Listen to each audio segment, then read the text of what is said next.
Como saben ustedes, los transgénero o las personas que se llaman simplemente trans en el lenguaje del lobby homosexual son aquellas personas que han nacido con un sexo que le dio la naturaleza, que le dio Dios, y estas personas tienen una patología que los lleva a sentirse no solamente desesperados de tener esta forma sexual específica, sea masculina o femenina, sino un deseo psicológico, una compulsión psicológica de adquirir las características del sexo opuesto. Y esta transformación, que hoy en día en varios países está legalizada, legitimizada, en muchos de nuestros países no existe legislación al respecto, entonces se utiliza el vacío legal simplemente para permitir esta transición de un sexo a otro,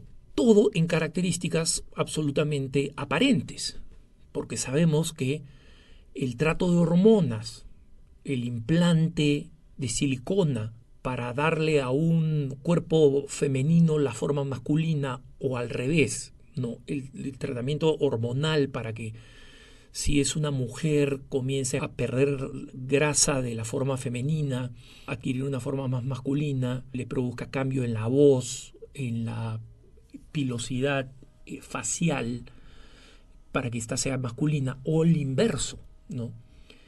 Y algunos llegan al caso más extremo, que es el quirúrgico, donde, por ejemplo, en Estados Unidos es factible, pero requiere de varias instancias psicológicas o psiquiátricas previas, ¿no? Por eso se habla de transicionar, se usan un tiempo y un periodo. Pero varias personas en Estados Unidos, especialmente del sur de los Estados Unidos, saben que pueden hacerse estas operaciones ilegalmente en México. Y donde en México hay cirujanos plásticos que hacen estas operaciones ilegales y van a México, no pasan por todo el proceso porque hay que pasar en Estados Unidos e inmediatamente regresan convertidos en la apariencia del sexo opuesto.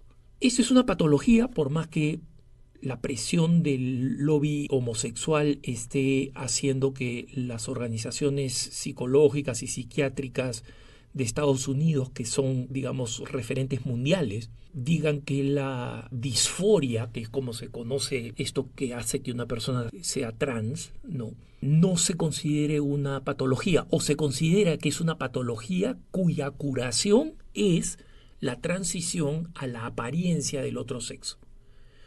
Desde el punto de vista natural, esta persona que es un hombre sigue siendo un hombre si nació varón, y sigue siendo una mujer por más que cambien completamente las apariencias. Y hoy en día, con la cirugía plástica y el tratamiento hormonal, las apariencias pueden cambiar dramáticamente.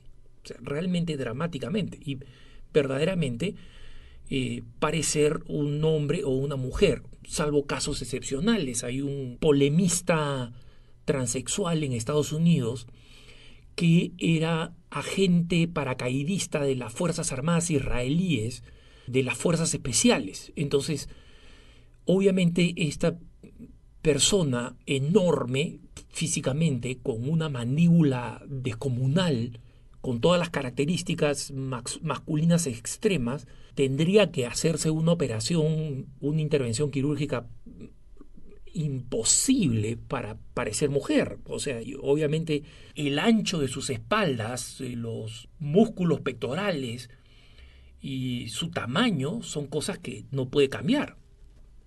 Entonces, no hay maquillaje ni tratamiento hormonal que haga que esta persona parezca una mujer, ¿no? O sea, tiene senos, ha reducido su cintura, su voz ha cambiado en algo, pero sigue siendo un operativo aerotransportado de las fuerzas especiales del ejército israelí, con unas manos con las cuales podría desentornillarme la cabeza sin ningún esfuerzo, ¿no? Entonces, pero fuera de estos casos especiales, la cirugía puede hacer mucho. Entonces, Todo esto es para explicar qué cosa es un transexual, cómo es algo que obviamente la Iglesia no acepta esta transición, porque va en contra de la naturaleza, porque nosotros somos hombre y mujer y nada más, y el género no es una cuestión líquida como pretende la ideología de género o la perspectiva de género, entre comillas, como le llaman ellos, sino que somos hombre y mujer los creó, varón y mujer los creó, ¿no? Y ese es como Dios nos creó, ese es como la naturaleza nos ha creado y así nacemos y así somos. Y existen problemas mentales que efectivamente nos llevan a una situación así, y este problema mental debería ser tratado como en muchas ocasiones ha sido tratado de una manera resolutiva, es decir, ayudando a que la persona acepte su propia sexualidad, ¿no?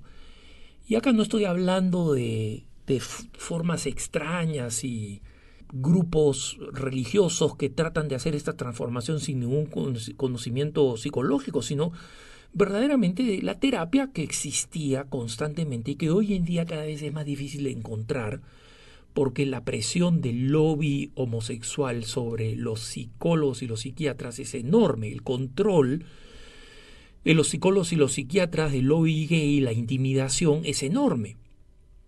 Entonces, a raíz de esto, un hermano me pregunta, ¿qué debe hacer un católico si un hombre operado y con apariencia de mujer, reconocido por la ley como mujer, allí donde se permite, no porque en muchos de nuestros países no se permite, nos dice que nos referamos a él como un ella?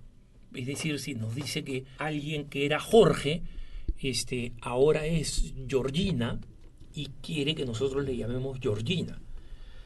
Bueno, acá nosotros tenemos que tener en cuenta muy claramente cuál es el contexto en el que esto se produce, ¿no?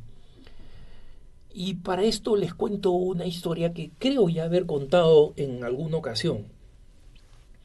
Una vez en una conferencia que me tocó dar en una parte de Estados Unidos, que no es Denver, se me acercó una persona para hacerme una consulta. Era una dama.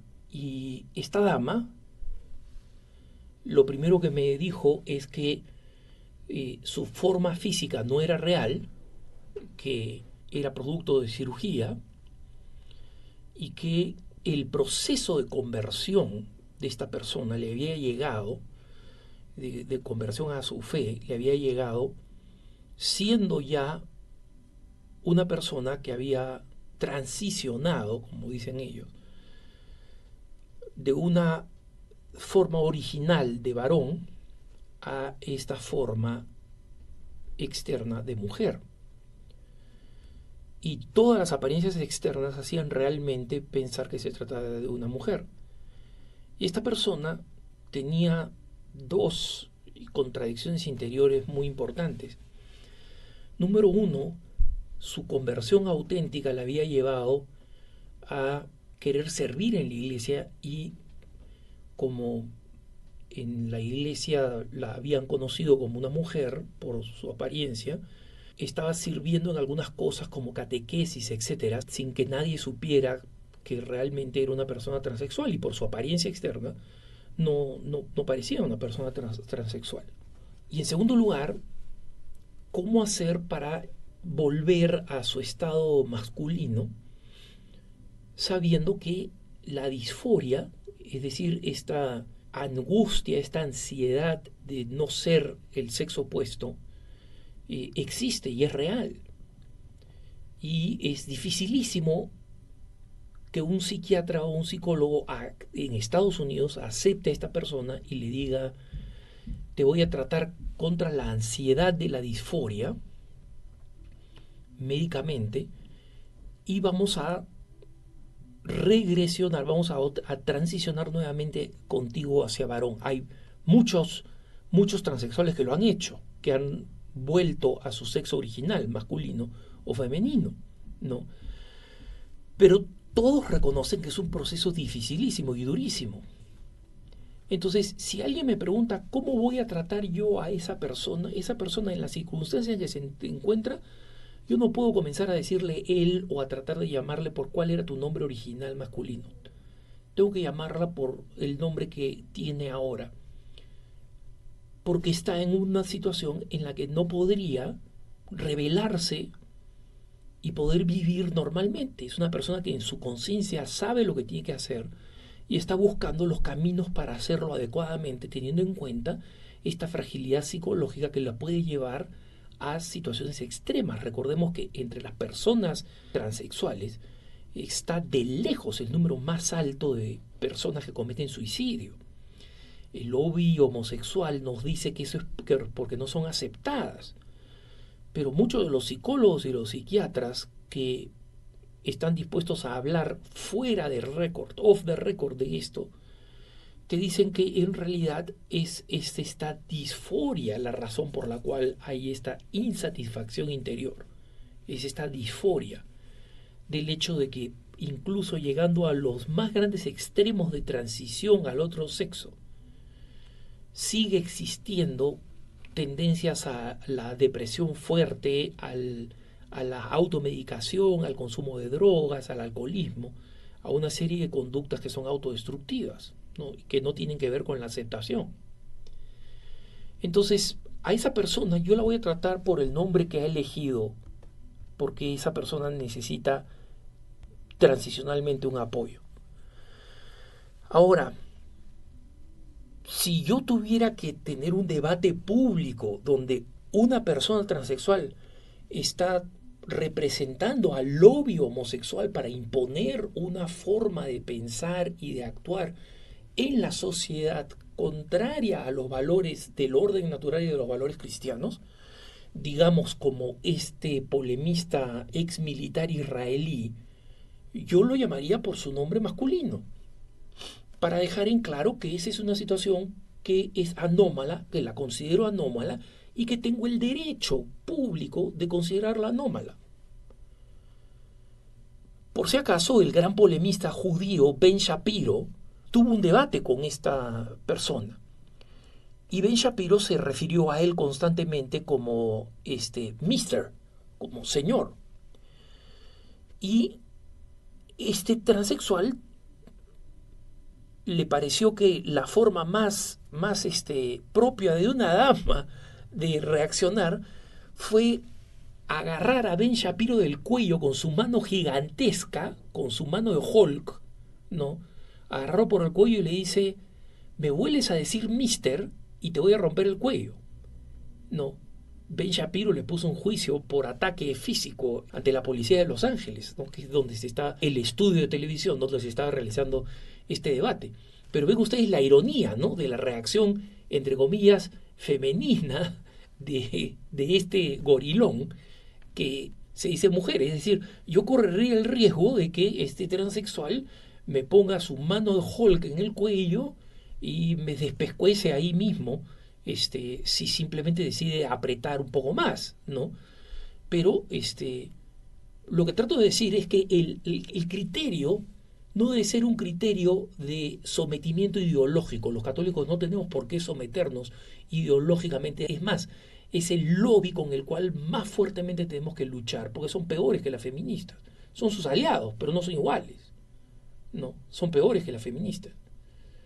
Entonces, es un lobby que nosotros tenemos que luchar, y si eso requiere decirle a un transexual militante por su nombre, hacerlo. Pero en las circunstancias como la que he contado, donde hay una tragedia personal y una dificultad personal y un conocimiento de la situación, yo tengo que actuar con caridad y voy a llamar a esa persona como esa persona prefiere llamarse. Entonces, es simplemente compartiendo mi opinión personal, porque en este terreno, como sabemos, todavía no hay normas, es un terreno tan nuevo, donde la Iglesia no ha dado normas en ninguna dirección, pero sí tenemos principios generales como la caridad y como la defensa de la verdad en el ámbito público, y de acuerdo a ello tenemos que irnos midiendo. Que espero que esta reflexión pueda servir en esa dirección. Que tengas un buen día.